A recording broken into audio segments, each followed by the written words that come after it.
우리 시편 23편을 그리스도인이 참 좋아합니다. 우리 시편 23편은 저자 다윗이 이 시편을 기록할 당시 시편의 내용처럼 은혜가 충만하고 또 환경이 좋고 자기가 원하는 일이 다 이루어졌을 때 그런 상황 때문에 우리가 이 시편을 다윗이 노래한 것은 아닙니다. 이번 주간 뉴스를 보니까 대구 식당 주인과 인터뷰를 한 내용이 나오는데 요즘 상황이 코로나 때보다 더 힘듭니다 라고 이야기를 하더라고요. 얼마나 힘든지, 이거 문을 닫아야 되는지 말아야 될지 장사를 접어야 될지 어떻게 될지 잘 모르겠습니다 라고 그렇게 인터뷰를 한 내용들을 보게 되었습니다. 참 매우 힘든 시기를 살아가는 것 같습니다. 그러면서 저희 말씀을 준비하면서 이런 생각을 한번 해봤어요. 다윗이 힘들었을까요? 내가 더 힘들까요? 다윗이 살았을 당시가 더 힘들었을까요? 아니면 오늘을 살아가는 우리 시대가 더 힘든 시대를 살아가고 있을까요? 이런 것들을 우리가 객관적인 수치로 나타낼 수는 없지만 분명한 것은 다윗도 힘들었을 것이고 우리가 살아가는 이 시대도 쉽지 않은 시대를 살아간다라는 것은 분명한 것 같습니다. 여러분, 한 가지 기억해야 될 것은 무엇이냐면 우리가 신앙을 가졌다라고 해서 고난이 절대 면제되는 것은 아닙니다.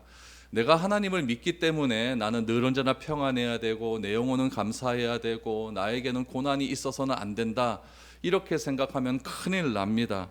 하나님을 잘 믿어도 고난이 올 수가 있고 하나님을 잘 믿어도 하나님을 모르는 사람보다 더 어려울 수 있다는 것을 인정하는 것이 진정한 그리스도인의 삶의 태도입니다.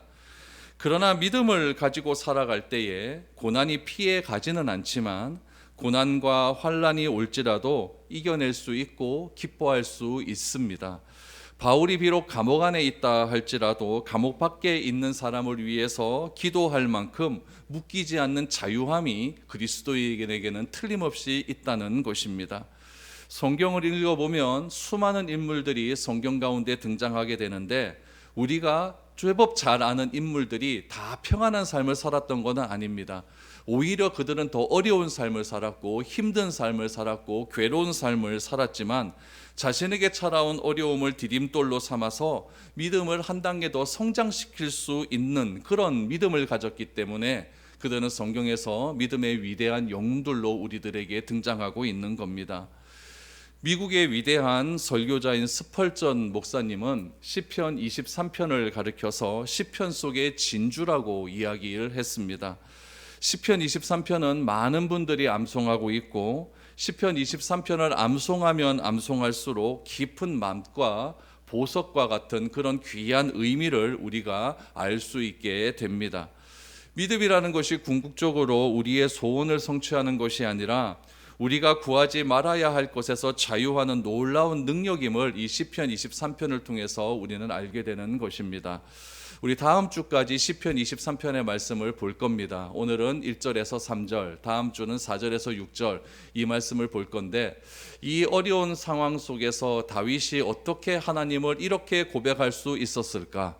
다윗이 발견한 하나님은 과연 어떤 하나님일까? 우리 시편 23편 속에서 그 하나님을 여러분과 제가 발견할 수 있기를 바랍니다. 그래서 다윗에게 경험되어진 그런 하나님이 그 다윗의 어려운 상황을 극복하게 하셨다고 한다면 그 하나님은 변함없는 하나님이기에 오늘 우리의 상황과 형편 속에서도 우리에게 극복할 수 있는 힘과 능력을 주실 줄 믿습니다. 이런 믿음을 가지시고 오늘 이 시편 23편에 나타난 하나님이 어떤 하나님인지를 한번 살펴볼 수 있기를 바랍니다. 다윗이 경험한 하나님은 어떤 하나님일까요? 첫 번째로 나의 목자가 되셔서 나를 보호하시고 양육하시는 하나님이다 라는 것을 다윗은 경험하게 됩니다. 나를 보호하시고 양육하시는 하나님. 우리 1절 말씀을 보시죠. 여호와는 나의 목자시니 내게 부족함이 없으리로다. 다윗이 고백합니다. 내게 부족함이 없다라고 고백을 합니다. 그럼 다윗이 부족함이 없다라고 고백한 그때는 과연 언제일까요? 다윗이 왕위에 올라서 실질적으로 그의 형편 가운데 상황 가운데 진짜 부족함이 없었을 그때 다윗이 이런 시를 고백했을까요? 그러나 본문은 다윗이 압살롬의 반란으로 인해서 예루살렘에서 쫓겨나 기드론 시내를 건너갈 때에 슬피 울면서 기드론 시대를 건너갈 때에 지은 시라고 이야기를 합니다. 그때 다윗이 무엇이라고 고백합니까? 여호와는 나의 목자다라고 고백합니다. 아들에게 쫓겨나서 기드론 시내를 건너갈 때, 울면서 건너갈 때 다윗이 고백한 하나님은 여호와는 나의 목자시다라는 그런 고백입니다. 여러분, 목자라고 하는 개념이 오늘 우리가 살아가는 시대는 별로 이렇게 귀하게 또 강하게 다가오진 않지만, 목자는 구약의 개념으로 보면 하나님을 호칭하는 그런 표현이었습니다. 창세기 49장에 보면은 야곱이 자기의 12아들들을 모아놓고 축복하는 그런 장면이 나오는데, 그 중에서 야곱이 요셉을 축복할 때 이렇게 축복을 합니다. 창세기 49장 24절 말씀을 보시면, 요셉의 활은 도리어 굳세며 그의 팔은 힘이 있으니 이는 야곱의 전능자 이스라엘의 반석인 목자의 손을 힘입으니라 라고 말을 합니다. 야곱이 요셉을 가리켜서 요셉 너는 요셉의 활은 굳세다라고 말을 합니다. 팔은 힘이 있다라고 말을 합니다. 요셉에게 있어서 굳세고 힘이 있을 수 있는 근거는 어디에서 나오느냐? 전능자 야곱의 하나님, 그 목자이신 하나님으로부터 이런 굳셈이 나올 수 있다라고 야곱은 요셉에게 축복을 해 주시는 것입니다. 이처럼 이스라엘은 하나님을 목자로 받아들이는 데 있어서 전혀 거부감이 없습니다. 이스라엘은 원래 태생이 유목민 아닙니까? 양치는 사람들입니다. 그렇기 때문에 목자의 역할이 무엇인지 너무나 잘 알고 있죠. 그런데 우리는 이 목자의 역할이 뭔지 잘 모릅니다. 그리고 양을 이렇게 가만히 보면은 양이 참 이쁘다라고 생각을 합니다. 우리 가창에 가도 양떼 목자 있죠? 잘 모르시나? 대관령 넘어가는 길에도 양떼 목장 있습니다. 왜 양떼 목장 왜 갈까요? 양이 이쁘니까 가는 겁니다. 그래서 사진 찍으러 가는 거죠. 그러나 양은요, 여러분, 원래 그렇게 이쁜 동물이 아닙니다. 양은 일단 시력이 안 좋아요. 시력이 굉장히 어둡기 때문에 양은 자기 스스로 갈 수 있는 그런 동물이 아닙니다. 양은 혼자 다닙니까? 떼지어 다닙니까? 떼지어 다녀요. 왜냐하면은 너무나 시력이 안 좋기 때문에 앞에 양의 엉덩이만 보고 가는 거예요. 그래야만 양은 갈 수가 있죠. 제일 앞에 양은 누구를 보고 갈까요? 목자를 보고 가는 거죠. 그러니까 양은 목자가 없으면 일단 다니지를 못하는 그런 동물입니다. 또 양은요, 신체 체형상으로 이렇게 보면은 뚱뚱하고 다리는 짧습니다. 그렇죠? 그러다 보니까 넘어지면은 혼자 절대 못 일어납니다. 누가 일으켜 세워줘야 됩니까? 목자가 일으켜 세워줘야 되는 그런 목물이라는 이야기죠. 양은 또 고집이 무지하게 세요. 고집이 무지하게 세기 때문에 양은 뭐 입고 있어요? 양털 다 이렇게 입고 있지 않습니까? 그럼 여름이 되면 어떻게 돼요? 날이 더 좀 떨어져야 되는데 얘네들은 안 떨어집니다. 목자가 그렇게 떨어지라고 막 몽둥이로 막 이렇게 해도 걔네들은 그렇게 하면 붙습니다. 붙으니까 온몸에 막 두드레기가 막 나고 연기 막 세균들이 막 들썩겠죠. 추운 겨울이 되면 어떻게 할까요? 떨어집니다. 희한한 애들이에요. 하여튼 희한한 애들이에요.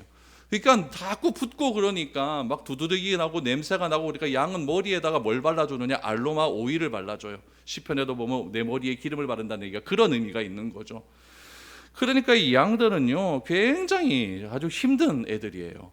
이런 양들을 치는 목자는 쉬울까요? 어려울까요? 쉬운 직업이 아니죠. 어려운 직업입니다. 그러기 때문에 누구나 하려고 하지 않습니다. 그런데 하나님께서는 양처럼 고집 있고 무기력한 우리의 목자가 되어주신다. 양이나 우리나 성격이 똑같습니다. 우리 얼마나 고집 셉니까? 내 한 번 아니다 그러면 내 눈에 흙이 들어와도 나는 안 된다, 이렇게 말할 정도로 고집이 세지 않습니까? 이런 고집 센 우리들의 목자가 되어주시는 분이 누구다? 하나님이다 라고 말을 하는 것이죠. 하나님이 나의 목자가 되기만 하시면 목자 없이 아무것도 하지 못하는 양과 같은 우리 인생에 뭐가 없다? 부족함이 없다라고 이야기를 하는 것이죠. 다윗은 8명의 형제 중에 막내입니다. 여러분, 막내라고 하는 것은 일단 안 좋아요. 왜 안 좋냐면 상속을 많이 못 받기 때문에 그렇습니다. 일단 이스라엘의 상속제도는 이렇죠. 큰아들이 반을 가져갑니다. 그럼 둘째 아들은 남아있는 것의 반을 가져가죠. 셋째 아들은 또 남아있는 것의 반을 가져갑니다. 넷째 아들은 남아있는 것의 또 반을 가져가죠. 그럼 여덟째 되면은 남는 것이 없습니다. 아무것도 없어요. 여러분, 다윗이 가져갈 수 있는 그 상속의 그 재산은요, 굉장히 미비합니다. 형들에게 치여서 아무도 하기 싫어하는 양을 치는 이유가 바로 거기에 있을 수가 있는 거죠. 하나님께서 사무엘에게 이새의 집에 가면 내가 선택한 사람이 있다라고 했었을 때에 다윗은 존재감도 없는 그런 사람이었습니다. 그러니 여러분, 다윗은 일단 가정에서 상처가 많은 인물이에요. 형들에게 치이죠, 아버지에게 치이죠, 목자하면서 맨날 양들, 그렇게 고집센 양들하고, 여러분 우리는 푸른 풀밭에 앉아서 양들아 이리 와 하면서 뭐 이렇게 할 줄 알죠? 절대 그렇지 않습니다. 양을 치는 것 그 자체가 힘든 일이었다는 이야기죠. 그럼에도 다윗은 여호와 하나님께 나의 목자가 되어 주신다라고 하는 고백을 어디서 체득했냐면은 삶 속에서, 직업에서 체득할 수 있었다는 거죠. 여러분, 하나님이 나를 만나 주셔서 하나님께서 나를 찾아와 주시는데, 그 찾아와 주셔서 만난 하나님은 사람들마다 다 다릅니다. 어떤 분은 기도할 때 하나님 만났다 그런 분이 있어요. 그분이 여러분 기도할 때 내가 하나님 만났으니까 다른 사람에게 너 기도 많이 하면 하나님 만날 수 있어, 이렇게 그 사람에게 강요할 수 있을까요? 아닙니다. 어떤 사람은 찬양하다 만날 수도 있고, 어떤 사람은 말씀 듣다가 만날 수도 있고, 어떤 사람은 병 들었다가 병상에서 하나님 만날 수도 있고, 사람마다 다 다르다는 이야기예요. 하나님을 만나는 방법은 다 다릅니다. 그러나 하나님 공통점은 무엇이냐면은 만난 사람마다 변화가 일어난다는 이야기예요. 이것이 놀랍다는 이야기죠. 다윗은 어디서 만났습니까? 자기의 직업 속에서 만난 거예요. 그 직업 속에서 어디입니까? 들판이에요. 목동하면서 만났어요. 그렇기 때문에 다윗에게 있어서 하나님은 목자가 되시는 거예요. 의사 선생님에게 있어서 하나님은 누굴까요? 치유하시는 하나님 아닙니까? 그러니까 의사 선생님에게 있어서 하나님은 치유하시는 하나님, 여호와 라파 하나님이 제일 좋은 겁니다. 각자 만난 하나님이 다 다르다는 이야기죠. 그러므로 여러분, 신앙이라는 것은 무엇이냐면 선언하는 겁니다. 다윗은 하나님을 뭐라고 선언합니까? 하나님은 나의 목자다, 이렇게 선언하는 거예요. 저에게 있어서 하나님은 어떤 하나님이다? 신실하다, 변함이 없다, 이렇게 선언한다는 이야기죠. 매일 부족하다, 없다, 나는 왜 이렇게 살아야 되는지 모르겠다 투정하고 원망하는 것이 아니라, 비록 내 삶 가운데 어려움이 있다 할지라도, 나는 맨날 목동을 치는 이렇게 힘든 직업 속에서 살아간다 할지라도 여호와 하나님께서 이 직업 가운데 함께 하시고 여호와 하나님께서 나의 목자가 되어 주심을 날마다 선언하며 살아가는 삶, 그것이 여러분 신앙인의 삶이고 믿음의 삶이라는 이야기입니다. 그러므로 믿음의 삶이라는 것은 나의 부족함, 나의 결핍에서 풀려나는 것이에요. 세상은 여러분 다 부족함에 묶여서 살아갑니다. 99가지를 가지고 있다 할지라도 한 가지가 없으면 그 99가지 가진 것에 내가 만족하는 것이 아니라 한 가지 없는 것에 내가 거기에 시선이 꼽혀서 그 한 가지 뺏으려고 살아가는 것이 오늘 우리가 살아가는 이 사회의 모습이라는 이야기죠. 어떤 사람은 여러분 건강이 부족해요. 어떤 사람은 돈이 부족하죠. 어떤 사람은 내 배경, 가정, 환경이 부족하다고 이야기합니다. 늘 부족함에 집중하며 살아간다는 이야기죠. 그러나 내가 하나님을 아버지라 고백했다고 한다면 여러분, 우리는 이 부족함에서 자유할 수 있어야 된다는 것입니다. 없는 것에 집중하는 것이 아니라 여러분, 우리가 하나님께서 나의 아버지가 되어주신다고 하는 그 사실, 그래서 하나님께서 나의 모든 부족함을 해방시켜 주신다고 하는 그 믿음 가운데에서 우리가 하루하루를 살아가야 된다는 것이죠. 저도 없는 것만 생각한다면 제가 여기서 여러분들에게 어떻게 설교할 수가 있겠습니까? 없는 것 생각하는 것이 아니라 하나님께서 나에게 주신 그 자리를 중요시 여기고 그 자리에서 여러분들을 설교할 수 있는 그런 능력이 생기는 것 아니겠습니까? 저는 여러분들이 여호와 하나님이 나의 목자가 되어주신다는 선언이 있을 수 있기를 바랍니다. 하나님은 나의 목자가 되어주신다, 그래서 내가 부족함이 없다라고 하는 그 믿음의 선언이 우리 가운데 나타나야 된다는 것입니다. 인간이라고 하는 존재는요, 늘 욕망에 시달립니다. 욕망이 있고 욕심이 있고 욕정에서 벗어날 수가 없는 그런 존재예요. 그러나 하나님께서는 역설적인 분이시죠. 반대로 생각을 하세요. 우리 인간은 욕심과 욕망과 욕정에서 벗어날 수가 없지만, 그래서 그 욕심과 욕망과 욕정을 인간 스스로 벗어날 수 있는 길은 없지만, 그렇기 때문에 우리는 하나님 안에서 그런 모든 것들을 해결할 수 있는 방법이 있다라고 우리에게 말씀해 주시고 있는 겁니다. 여러분, 이것이 믿음의 능력이라는 거예요. 세상 사람들은, 하나님을 모르는 사람들은, 하나님의 목자 되심을 인정하지 않는 사람은 어떻게 해서든지 나 혼자의 힘으로 내 안에서 욕심과 욕망과 욕정을 벗어나려고 그렇게 애를 씁니다. 됩니까? 안 된다는 이야기죠. 그러나 믿음의 사람은 이런 모든 것에서 내 힘으로는 되지 않으니까 목자이신 하나님의 힘을 의지해서 나는 이런 것을 벗어날 수 있다라고 믿는 것이 믿음의 능력이라는 이야기죠. 그래서 믿음의 삶을 살아가는 사람에게는 여러분 부족함이 없다라고 고백할 수 있는 그런 능력이 우리 가운데 나타나야 됩니다. 이런 사실을 신명기 2장 7절에서 하나님은 이스라엘 백성들에게 이렇게 이야기했습니다. 내 하나님 여호와께서 내가 하는 모든 일에 내게 복을 주시고 내가 이 큰 광야에 두루 다님을 알고 내 하나님 여호와께서 이 40년 동안 너와 함께 하셨으므로 내게 부족함이 없었느니라 하시기로. 여러분 잘 보셔야 돼요. 이 신명기의 말씀이 이스라엘이 가나안 땅에 들어갔을 때 쓴 말씀입니까? 들어가기 전에 한 말씀입니까? 들어가기 전이에요. 들어가기 전에. 신명기는 기행문이거든요. 모세가 가나안 땅 딱 들어가기 전에 이 세 편의 설교를 쓴 거예요. 세 편의 기행문을 쓴 거예요. 그동안 40년 동안 하나님께서 우리들에게 어떤 은혜를 주셨는가에 대한 내용들을 그렇게 쓴 내용이 신명기죠. 광야에 가보시면 여러분, 광야는 얻을 것이 없습니다. 하나도 없다는 말은 좀 거짓말이고 많이 없습니다. 없어요. 그러나 하나님께서는 오늘 신명기 2장 7절에서 뭐라고 모세는 기억하고 있냐면은 아무것도 없는 광야 가운데 하나님이 함께 하시기 때문에 나는 부족함이 없었다, 이렇게 고백을 합니다. 참 놀라운 말 아닙니까? 아무것도 없는데 하나님이 나와 함께 하시기에 40년 광야 생활 가운데 부족함이 없었다라고 이야기를 합니다. 여러분 시편 23편 말씀을 제가 헬라어로도 보고 히브리어도 봤어요. 보니까 제가 잘 못합니다. 잘 못하는데 번역본 보고 하는 거예요. 잘 모르는데 헬라어 번역본을 보니까 이 시편 23편이 어떻게 되어 있냐면은 과거형으로 다 번역이 되어 있어요. 여호와 하나님은 나의 목자이시기 때문에 나는 부족함이 없었다라고 이야기를 해요. 우리가 있는 이 한글 번역본에는 과거입니까? 현재형으로 되어 있어요. 여호와 하나님은 내게 목자시기 때문에 나는 부족함이 없다. 현재형으로 되어 있어요.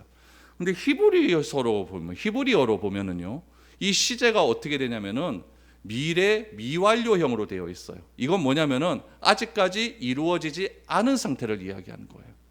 그러니까 이 이야기는 무엇이냐면은 그 구약 시대 때에 경험했던 다윗은 무엇을 경험했냐면은 과거에도 함께 하셨고 현재에도 함께 하실 뿐만 아니라 앞으로 다가올 미래에도 나의 부족함을 채워주시는 하나님이다라는 것을 그렇게 고백하고 있다는 이야기죠.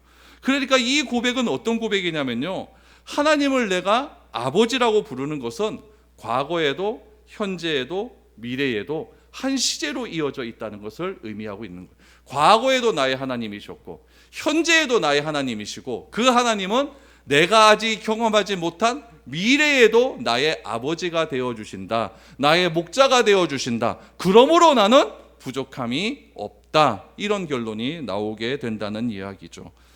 그러므로 우리는 하나님이 목자이시기 때문에 부족함이 없음을 선언하시고 그 부족함이 없는 상황 속에서 우리가 기쁨을 누릴 수 있기를 소망합니다. 이 기쁨이 어디서 누릴 수 있는 기쁨일까요? 천국에서 누릴 수 있는 기쁨이라는 이야기죠.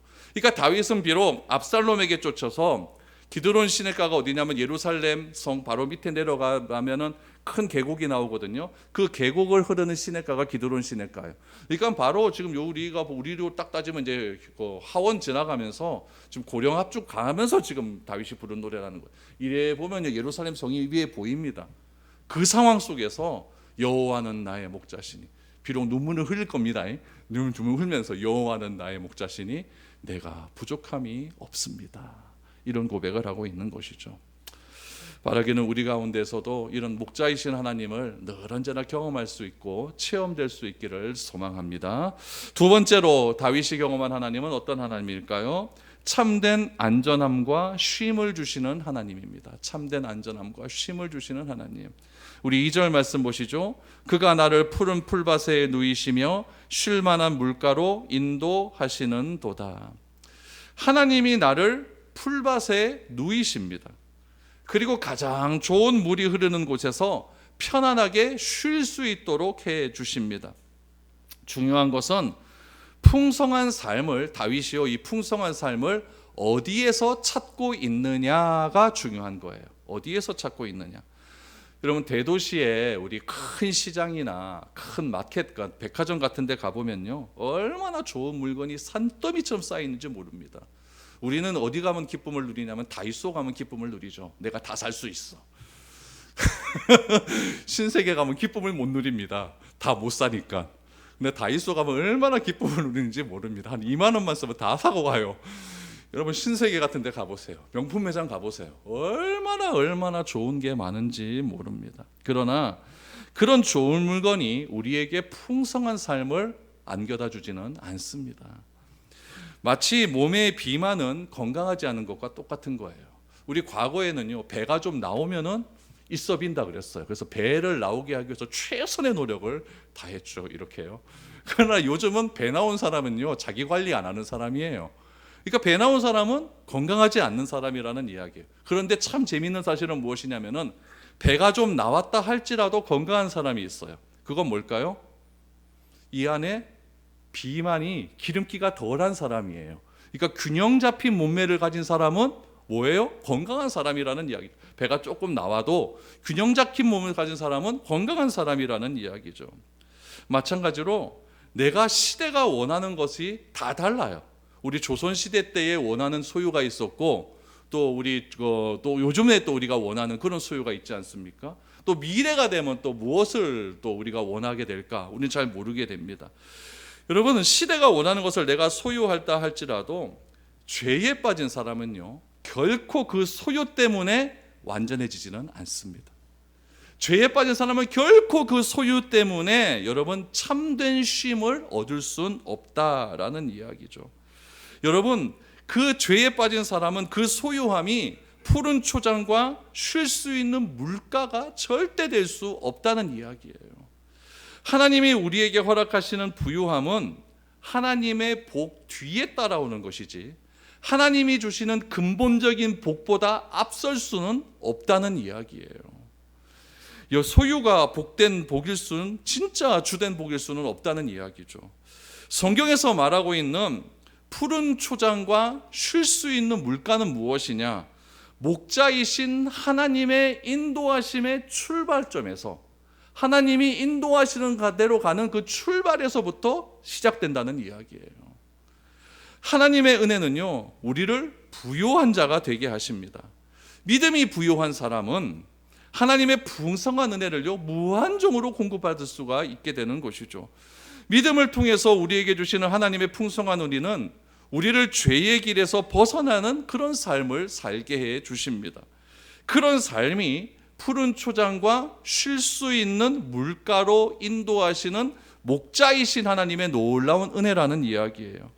하나님께서는요, 우리에게 소유의 풍성함을 주시기 전에 항상 어려움을 먼저 주십니다. 왜냐하면 우리의 교만한 마음을 없애버리기 위함이라는 이야기예요. 교만한 마음이 없어지지 않고 소유만 많아지게 되면 소유로 인해서 이 하나님으로부터 점점 멀어질 수 있기 때문에 그렇습니다. 그러므로 하나님은 이 교만에 대한 훈련을 마치시고 비로소 우리에게 복을 허락해 주셔서 하나님이 우리에게 주신 복을 다른 사람과 풍성하게 나눌 수 있도록 허락해 주신다는 것입니다. 이것이 푸른 초장과 쉴 수 있는 물가의 삶이라는 이야기죠. 그러면 여러분, 왜 하나님께서 우리를 푸른 초장과 쉴 만한 물가로 인도하실까요? 이게 중요한 거예요. 이게 중요한 거죠. 여러분, 오늘 2절 말씀을 다시 한번 보시면은 푸른 초장으로 인도함을 받은 사람이 하는 게 뭡니까? 푸른 초장에서 쉬는 거예요. 쉬는 거예요. 물가로 인도함을 받은 사람이 하는 것이 무엇입니까? 푸른 초장과 쉴 만한 물가로 인도했어요. 그렇죠? 그러니까 푸른 풀밭에서는 눕는 거고, 푸른 또 물이 많은 곳에서는 쉬는 거예요. 여러분, 물가에서 하는 것은 쉰다는 이야기죠. 우리가 눕고 쉴 수 있다라고 하는 것은 무엇을 의미할까요? 안전하다라는 것을 의미해요. 아무 데서나 우리는 눕고 쉴 수 없습니다. 여러분, 우리 길거리에서 막 누워요? 내가 피곤하면 길거리에 나가서 쉬어요? 절대 그런 사람 없습니다. 안전한 곳에서 눕고 쉰다라는 이야기죠. 그러니까 여러분, 이 2절의 말씀은 무엇이냐면은 우리가 눕고 쉴 수 있다는 것은 안전하다는 것을, 내가 안전하다는 것을 상징적으로 보여주는 행동이라는 이야기예요. 그럼 여러분, 지금 다윗이 처한 상황은 무엇입니까? 안전할까요? 안 안전할까요? 안전하지 않아요. 압살롬한테 쫓겨서 피난 가는데 뭐가 안전해요? 그럼에도 불구하고 여호와 하나님께서 나의 목자가 되시기 때문에 그 하나님으로부터 인도함을 받는 나의 삶은 어떤 삶이다? 누울 수 있고 쉴 수 있는 삶이 될 것이다. 여러분, 이것이 철저한 믿음에서 나오는 고백이라는 이야기죠. 여러분, 다윗이 이 안전하다는 것에 대한 이 마음이 너무나 컸었던 사람이에요. 다윗은 왕이 되기 전에, 왕이 된 이유도 마찬가지겠지만 늘 관계로 인하여 어려움을 경험했던 사람입니다. 왕 되기 전에는 누구 때문에 어려웠어요? 사울 때문에 어렵지 않습니까? 늘 사울 때문에 어려운 삶을 살았습니다. 사울은요, 여러분, 다윗을 쫓기 위해서 자기의 친위 부대가 있어요. 친위 부대를 동원해서 전국에 수배령을 내려버립니다. 이스라엘은 여러분 그렇게 넓은 지역이 아니거든요. 조금만 수색하면 쉽게 찾을 수가 있습니다. 그러니까 다윗이 얼마나 불안하겠어요. 불안해요. 우리는 불안하면 잠을 못 이룹니다. 우리가 깊은 수면에 이르지 못하는 이유는 불안하기 때문에 그런 것 아니에요? 불안하고 불안전하고 언제 사울이 보낸 군사가 잡힐지 모르는 그런 상황 속에서 자신은 안전하게 지켜줄 수 있는 그런 하나님이 있다. 비록 내가 압살롬에게 아버지를 배신한 아들에게 쫓김을 당하고 있는 그런 상황에 처해 있다 할지라도 하나님이 나의 목자가 되셔 주시기 때문에 하나님의 인도함을 받는 그곳은 내가 누울 수 있고 쉴 수 있는 곳이다 라고 다윗은 고백하고 있는 겁니다. 얼마나 위대한 고백입니까? 우리는 친구와 조금만 싸우면, 돈이 조금만 안 들어오면 잠도 못 자면서 어떻게 하나 불안해하고 떨고 난리를 피지 않습니까? 그러나 다윗은 그렇게 하지 않았어요. 비록 상황은 어렵습니다. 힘듭니다. 불안해하는 거 맞아요. 어떻게 불안하지 않을 수가 있겠습니까?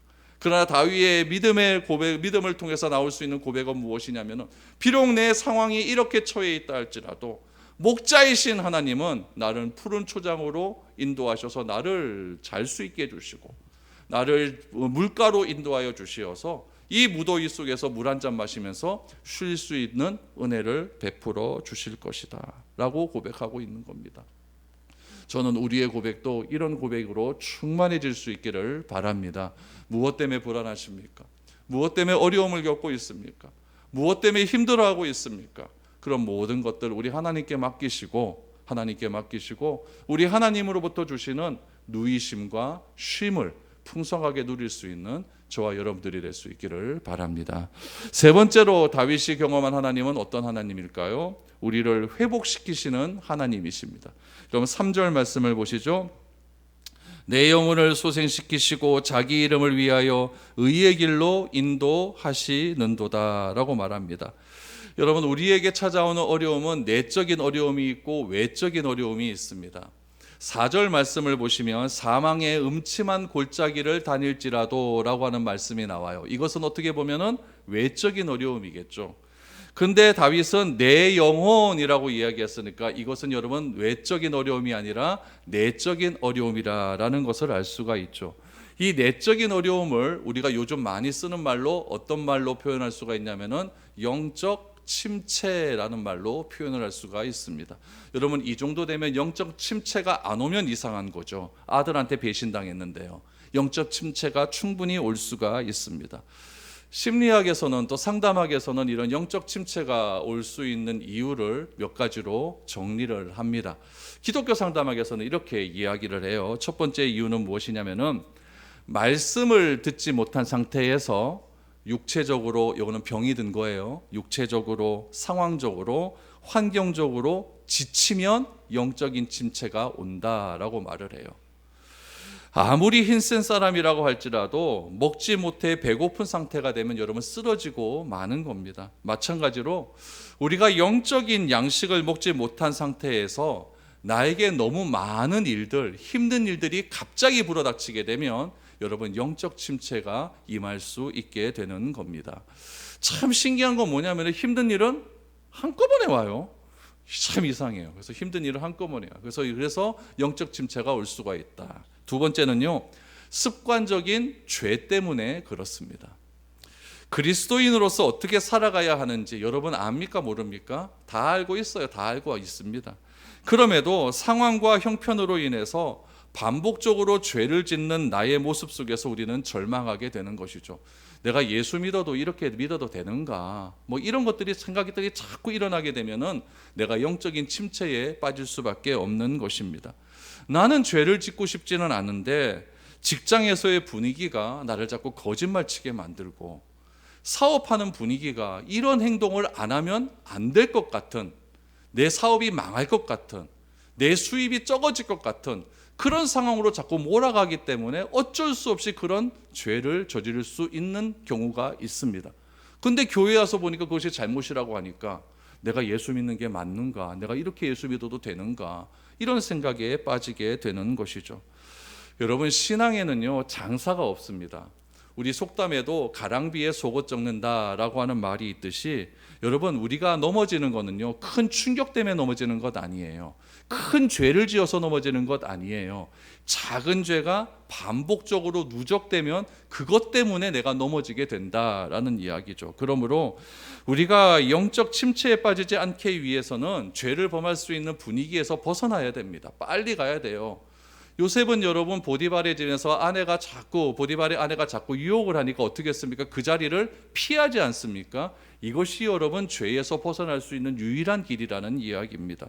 그렇지 않으면 우리는요, 영적인 능력을 잊어버리게 되어서 그 자리를 피하지 못했던 삼손처럼 수치를 당할 수밖에 없는 거죠. 그 삼손이 수치를 어디서 당합니까? 하나님을 모르는 사람들 앞에서 당한다는 이야기예요. 세 번째로 영적인 침체는 어디서 다가오게 되냐면은 대인 관계에서 오는 스트레스로 인하여서 우리가 영적인 침체가 올 수가 있습니다. 여러분, 병원 가면은 늘 언제나 하는 말이 있습니다. 저한테도 하는 말이 있어요. 스트레스 받지 마세요. 세상에 그런 말만 하면 나도 의사하겠다.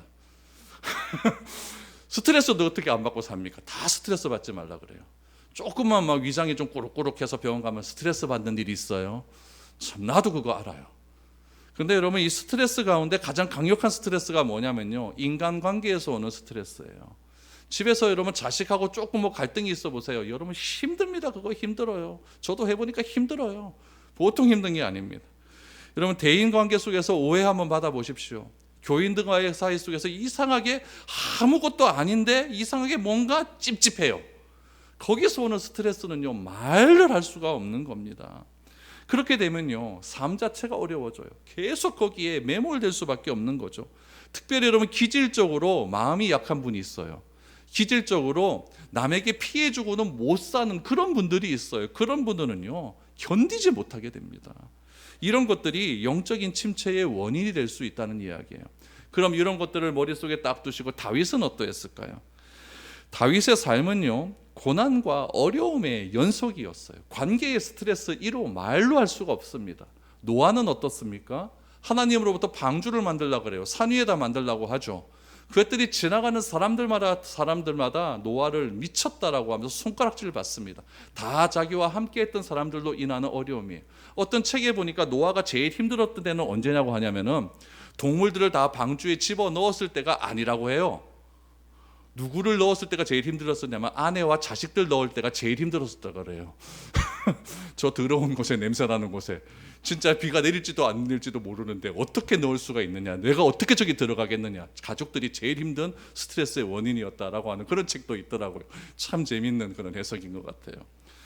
여러분, 요셉은 보세요. 요셉은 형들에게 인신매매 당하지 않습니까? 감옥에까지 갑니다. 이삭은 아들한테 속임을 당합니다. 야곱은 아들 사이에 일어나는 갈등이 연속으로 해가지고 가정이 평화롭지를 못했어요. 쉽지 않은 삶을 살았어요.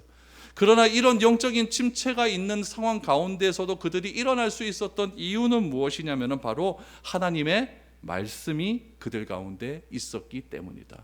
여러분, 성경은 참 희한한 게 항상 고난의 상황을 줘요. 그리고 난 다음에 하나님이 갑자기 나타나십니다. 나는 너의 하나님이다. 이러면 다 끝나는 거예요. 하나님의 말씀이 있기에 해결이 되는 거죠. 하나님은요, 영적 침체에 빠진 우리의 영혼을 소생시켜 주시는 그런 하나님이십니다.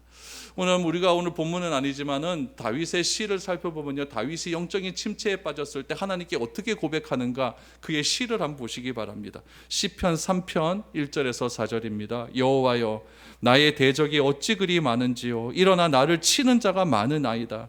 많은 사람이 나를 대적하여 말하기를 그는 하나님께 구원을 받지 못한다 하나이다. 여호와여, 주는 나의 방패시오 나의 영광이시오 나의 머리를 드시는 자이시니이다.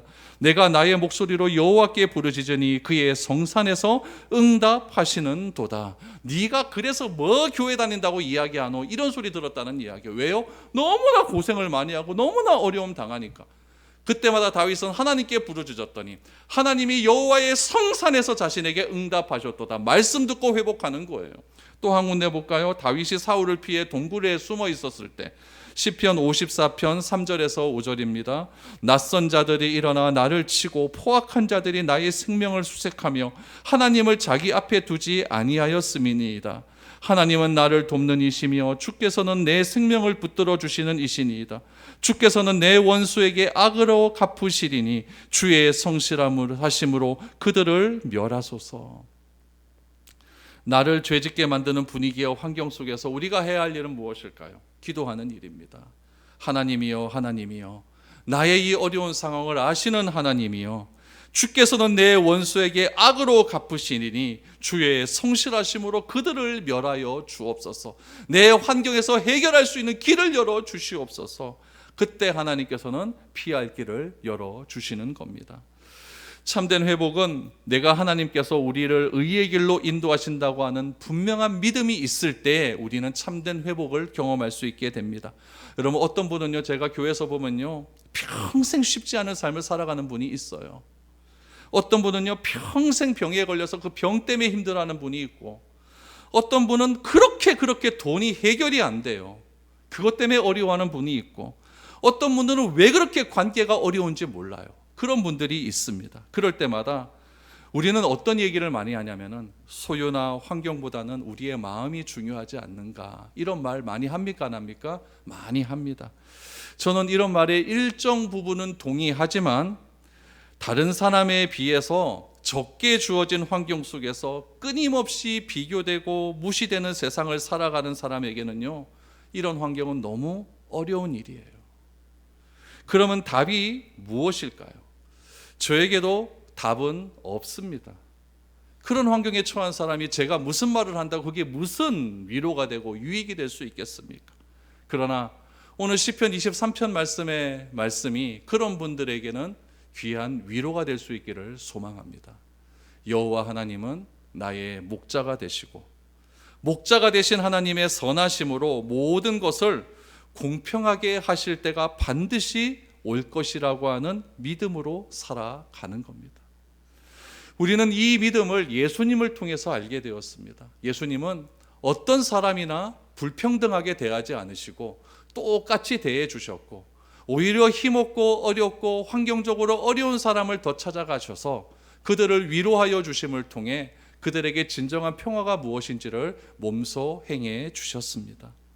시편 23편의 고백을 통해서 다윗은 자신에게 처한 암담한 현실 속에서 애를 쓰며 몸부림치며 버텨갑니다. 그러다 결국 벽에 부딪혀서 좌절해야 하는 형편 속에서 어떻게 해야 할지를 우리는 다윗의 고백을 통해서 배울 수 있게 됩니다. 하나님은 내가 원하는 것처럼 똑같은 분배해 주시지 않습니다. 하나님은 내가 원하는 것을 소유하게 된다라는 것을 통해서 나타나 주시는 그런 분도 아닙니다. 그러나 제가 믿는 하나님은 무엇이냐? 비록 모든 사람에게 공평하게 주시진 않았다 할지라도 하나님께서 나에게 어떤 것을 주셨는지 지금도 기억하고 계시고, 세상이 말하고 있는 기준에 의해서 한 인생의 가치를 절대 평가하지 않는 분임을 저는 믿고 있습니다. 다윗은 이 사실을 믿었기 때문에 어려운 환경 속을 극복할 수 있었고, 나의 하나님이 목자이시고 그 하나님이 나를 푸른 초장으로 인도하여 주시어서 불안한 상황 속에서 나를 눕게 해주시고 나를 물가로 인도하여 주시어서 시원한 생수를 주셔서 쉬게 해주시는 그런 하나님임을 다윗은 오늘 본문을 통해서 고백하고 있는 것입니다. 저는 여러분들이 목자이신 하나님의 인도와 심을 통해 나를 회복시켜 하나님의 이름을 위해 의의 길로 인도하시는 공평하신 하나님을 믿을 수 있기를 소망합니다. 저는 이 하나님을 믿습니다. 여러분들도 그 하나님을 믿기를 바랍니다. 그래서 상황을 극복하게 하시는 하나님의 이름을 찬양할 수 있는 저와 여러분들의 삶이 될 수 있기를 축복드립니다. 오늘